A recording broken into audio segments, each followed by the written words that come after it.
Well, hello, Horizon. Pastor Josh here. I'm going to give you an encouraging word. And as we are talking about winning the war in our minds, I want to give you a verse and some steps that will help you with anxiety. So in Philippians chapter 4, verse 6, Paul says this: don't worry about anything. Instead, pray about everything.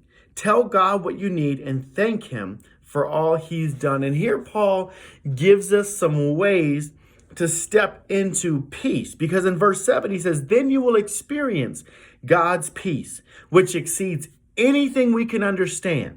His peace will guard your hearts and minds as you live in Christ Jesus.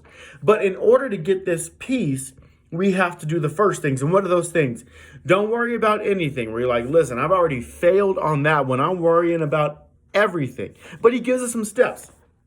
Don't worry about anything. Instead, pray about everything, meaning we are vocally talking to God about what's going on in our lives. When we keep things inside, it creates anxiety and stress. But when we vocalize things, it begins to change the way that our minds are processing it. It breaks down the negative chemicals that are being created in our minds as we think.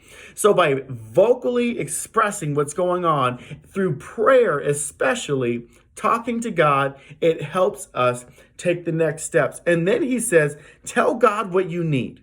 Okay, don't be shy. Don't think God's too busy. He's not. Tell God what you need and then thank Him for all He's done in the past.